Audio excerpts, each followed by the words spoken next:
Yeah. Let me show you this article we got. This is a conversation that occurred between Rep. Adam Kinzinger, who hates Trump and hates the MAGA movement, to Wolf Blitzer. He said that there was a very real possibility of civil war. I'll just jump down to the part where we get into the quote.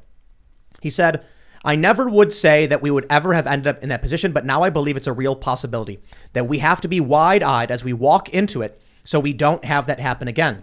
He appeared to mock their health, blah, blah, blah, talking about Trump. Wolf Blitzer said, it was like, you're seriously saying you fear a civil war is possible. And he said, a year ago, I would have said no, not a chance. But I have come to realize that when we don't see each other as fellow Americans, when we begin to separate into cultural identities, when we begin to basically give up everything that we believe so we could be part of a group, and then when you have leaders that come and abuse that faithfulness of that group to violent ends, as we saw on January 6th, we would be naive to think it is not possible here. In my earlier segment, I said he was wrong about the last part. I want to revise it. Adam Kinzinger's quote here is one of the most correct statements ever made I've ever read in politics. I'll tell you why. He's correct. Yeah. People are tribalizing. But he goes on to say, when that faithfulness of that group, when you have leaders that come and abuse the faithfulness of that group to violent ends, as we saw on January 6th, we would be naive to think it's not possible here. Now, at first I was saying he's wrong about that because that manipulation it's not driven by, it's an exaggeration, the conflict we're seeing. Now, I'm going to revise that. What we're seeing is, on January 6th, a bunch of Democrats and a bunch of uniparty politicians like Kinzinger weaponized a riot at the Capitol to use the power of law enforcement to crush their political rivals and disqualify them from holding office. He's correct. They're abusing the faithfulness of their in-group to wield the power of government against their political opponents. He's correct. When people start viewing each other as the good guys versus the fascists or whatever, there's nothing you can do about it. That's why I don't like the left-right paradigm, because I don't think of the left as villains. I don't want to ever think of other people as villains in this game. We'll die if we play that game. Sometimes people are villains. Well, people, everyone can be villainous, but that doesn't mean that people are villains. Well, Ian, I mean, yeah, hold the on, battle Ian, between Ian. good and evil. We just read a story about Capitol police officers dressed as construction workers breaking into a GOP rep's office. I know that there's a global fascist attempt at a takeover. I understand. It's been going on for like 100, it's probably been going on for 2,000 years since the Roman slavery. Is that evil, what they did? It's horrible. Yeah, it's devastating. It's, Okay, it's now destroying hold on. the human soul. Now, when the Capitol police powers were expanded by the January 6th committee, and are those people evil for... fascist militants. Okay, so here's my issue. I'm specifically referring to the Democrat uniparty politicians who are manipulating the people to gain power. Now, what happens in most wars when you have regular people who don't have anything to do with the conflict are pulled up into that conflict and are sent out as soldiers to go fight and die? The point is, the little guy is always the pawn. They're always manipulated by the powerful elites. Right now, you have do-nothing neocon Republicans. You have American, pro-America, anti-establishment figures of varying political backgrounds. And they say fascist and alt-right. They would accuse you of being alt-right and fascist. This would result in people physically attacking you or this show getting swatted because people tried to kill us twice. Isn't that evil? If they knew what they were doing, yeah. It'd be intense attention. So when he says that you have leaders abusing the faithfulness of their group to violent ends. He's right. He's right. Oh, yeah. And so what do you do when you have... let me ask you, Ian, if a zombie horde was coming at you and threatening you, would you be like, the zombies don't know what they're doing. They're not evil. No, you'd be like, dude, I'm sorry. I mean, the point of the game is to kill the zombies, then you kill the zombies. But those are zombies. It's a fantasy. What I'm saying is when you have a large political faction, two large political factions, and they have fundamentally different worldviews, it doesn't matter who's right or wrong at that point. Certainly, I think some people are more right than others and some people are more guilty than others. The issue is Adam Kinzinger says a civil war is very possible and you'd be naive to think otherwise. The fact is you have Troy Nell saying this did happen to me. I truly believe a civil war is possible. And if you think otherwise, you're deluding yourself. It's completely possible right now. And we have to be careful that it doesn't happen. But here's my point to make to you, Ian. You say you don't want to, in-group, out-group, or left and right. That doesn't matter. These people already hate you, and they will never like you. Most people don't hate me. I mean, I don't really. No one ever says like, "Hey, Ian, I hate you." Yes, man. do you see what they write about you in these smear pieces? Yeah, but I don't care about texts on the internet.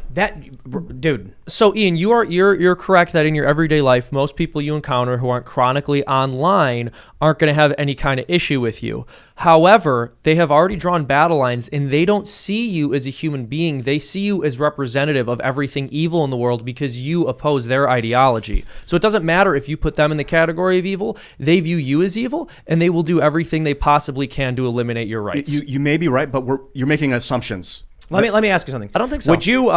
You're in a museum, and there's the Constitution in that glass, and you're standing in front of it, and then all of a sudden a bunch of people come in and they say, "Get out of the way, Ian. We're going to burn that Constitution." Would you say? Okay. Probably step aside. Yeah, I mean, they have weapons and pitchforks. Yeah, I'm not giving my life for a piece of paper. I know what the Constitution says. I have pictures of it. Well, a lot of people in this country would be like, "I will not step aside." Well, then they're worshiping an idol, and they should stop doing that. It's not worshiping an idol. It's a piece of paper. Who cares? We have the document. We don't need the paper. So this is kind of my point.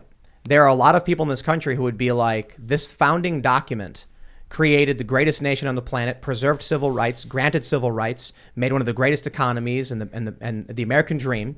I will sacrifice myself to make sure that other people have that same opportunity. That I will do, but I'm not for a piece of paper. Well, for the idea. Ian, also, I mean, whether you would agree to sacrifice yourself or not, I think saying it's just a piece of paper is really reductionist.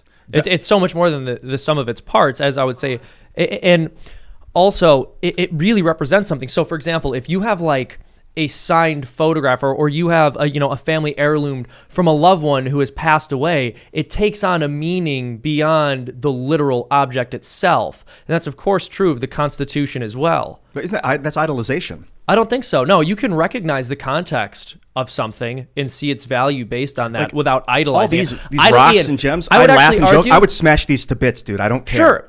But I think that one of the problems with idolizing and idol worship at its root is that you're putting something in a category where it doesn't belong.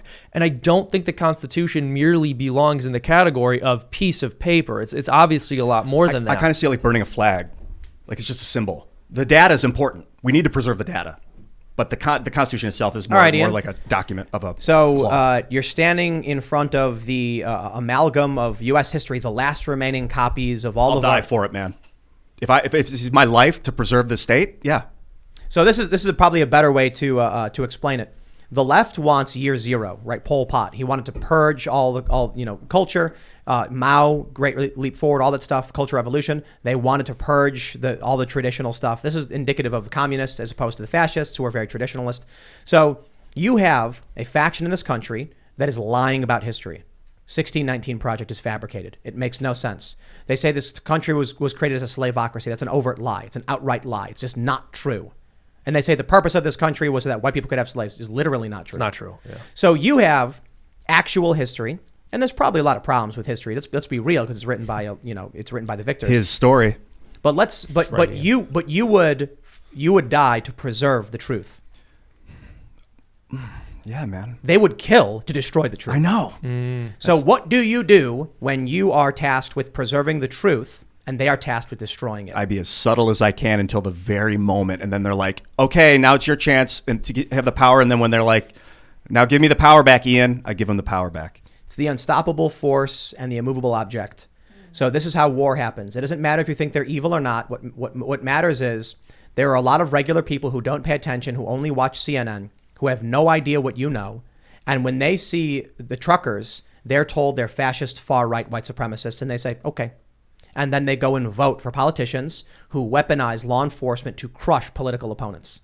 And then you have whatever this weird group of people we are, which is, post-liberal, libertarian, conservative. And we're like, the truth is what matters most. I think about it almost every day, man. How do you navigate in a system where it's basically built with people that will kill, sociopaths that will kill to preserve power and snub out their version of history they don't want to be told, but to be an honest truth teller? How do you do that in this world? You got to make people laugh. You got to make sure everybody has fun while you're doing it. And maybe you can make the villainous authoritarians realize, hey, it's life's pretty cool. And it's okay if it's not the way you want it to be.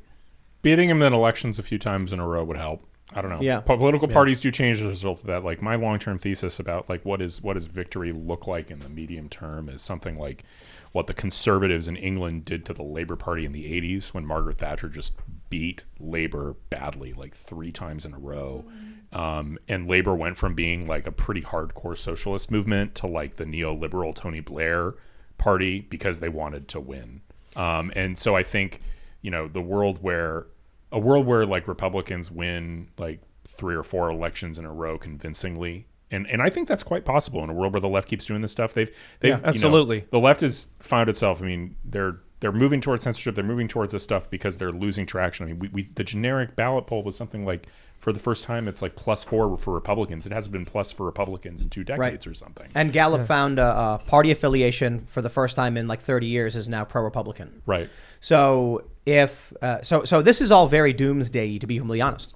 However, if in November Republicans get a commanding sweep and then immediately put a stop to what the Democrats are doing and shut it all down, then I would actually say I think things are the temperature's lowering, the boil is reducing, and then it depends on how Democrats respond to it, because you still have the executive branch, you still have Joe Biden. Then we'll see what happens when Donald Trump, he's running. It's no question about it. He's effectively said he's running, and all of his former staff, well, many of his former staff have publicly stated he's running, even to us. Then when he runs, we'll see what happens. Because you look at what happened on January 20th, 2017 with the rioting in D.C., the insurrection. You take a look at what happened in, when was it when the far left was trying to jump the fence, the White House, and set fire to the They literally church? broke the barrier of the White House in the summer of 2020. And they set fire to a guard post. They set fire to a church. 50 agents were injured. It was 2020? Wow. Yes, that was in 2020. summer. And so, time, I think. so what do you think happens if we get in November a Republican sweep of Congress, and then they start passing bills and laws? The left, who's already completely insane, are going to reignite the whole BLM wave of rioting. All that insanity is going to be right there. Yeah, this is the burning of the St. John's Church is what you're guys, and that's a DC. Right. It's June 2nd, 2020. So what happens then in 2024 when it's like September and Donald Trump is winning in all the polls? Do you think they'll learn their lesson and Antifa will come out and be like, we're so sorry we did this to you guys, please don't vote for them? Or do you think they're going to be like, fascists have won, it's time to revolt? Well, yeah. So first of all, obviously, I know you're being a little facetious there, but they will never apologize for anything. They'll just move on to the next racket, and they'll start pointing the finger at Republicans. Look at all these horrible things they've done. Look at the human rights abuses Trump wants to implement. I think people are going to be smarter than to look where the people who were burning the country down are pointing. I can't imagine that people would support another year of rioting and burning buildings. Yeah. Well, and also I don't. So we've discussed this before, and we've compared the way the left behaves to a child throwing a temper tantrum, and it really can go in one of 2 directions. When they keep throwing the tantrum and it doesn't work, they can either double down and keep doing it, or they can grow up and learn how to behave productively.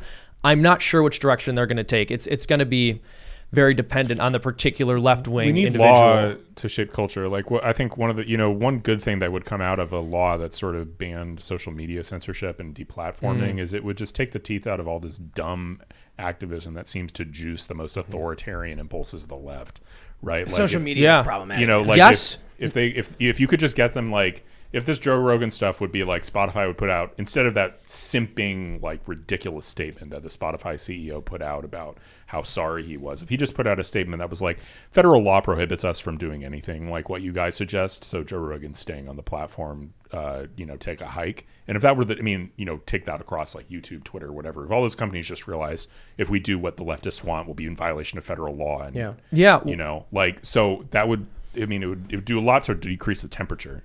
Well, and I agree with you. I think that would decrease the temperature a lot. One thing I said on the show the other day is that I've known a lot of left-wing people, and I've seen how they behave in groups, and I've also seen how they're willing to behave one-on-one with me when they have conversations, and they are far more left-leaning when they are around other left-wing people. What I like to say is you're honestly not a leftist until there's 2 of you. When you're alone having a conversation with someone who has a different political perspective than you, you're much more open and willing to hear. But as soon as they get around someone who is left-leaning, they feel the need to signal that they're the more left-leaning person. That strikes me as someone with a weak mind that just adapts to whoever they're around. That's what it is. Yeah. I want to explain why I think a Republican election is more likely to result in violence and escalation than de-escalation. Like you were mentioning, beating them a few times in a row might be good. But you take a look at the punch a Nazi thing that happened. When the left engages in violence, the media celebrates and cheers for it. When the left tore down the security barrier at the White House and then set fire to a guard post in a church, and Trump was forced into a bunker, they made fun of him, mocked him, and called him Bunker Boy, and cheered for it. When BLM burnt down buildings causing $2 billion in insurance damage, and that's the minimum, that's the max payout, so that's not even, I shouldn't say the minimum, that's not even all the damages. And they said, your insurance will cover it. When David Dorn was shot in the chest and killed over a TV, they didn't talk about it, they didn't care.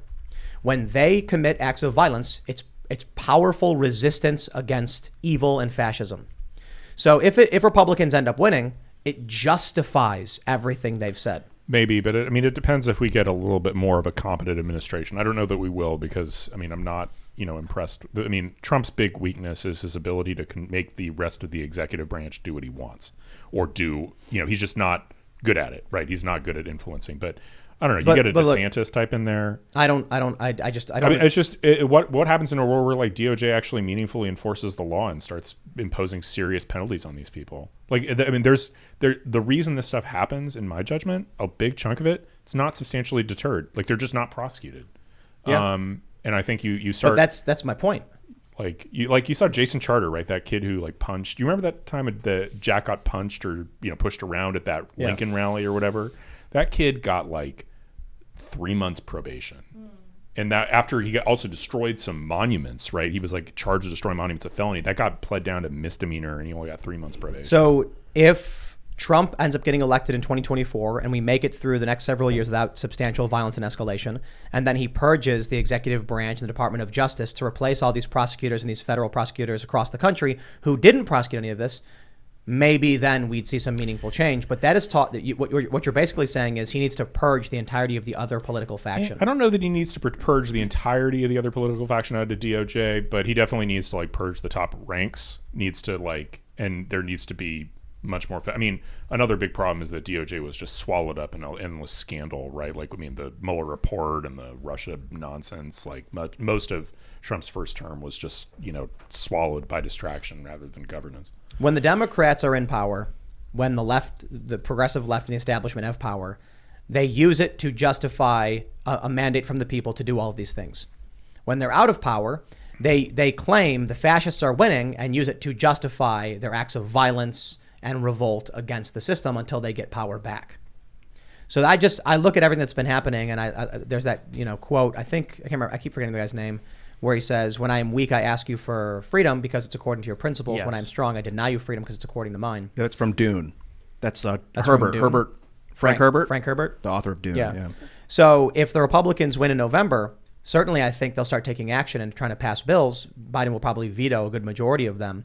And the left will argue, see, we were right the whole time. We need Antifa and we need to engage in direct action, they'll call it, to stop the fascists. Thanks for checking out this segment from the Timcast IRL podcast. If you want to watch live, you can check out this channel Monday through Friday at 8 p.m. Now, don't forget to smash that like button, subscribe to this channel, and if you want more unfiltered and uncensored content with all of these guests, go to timcast.com and become a member.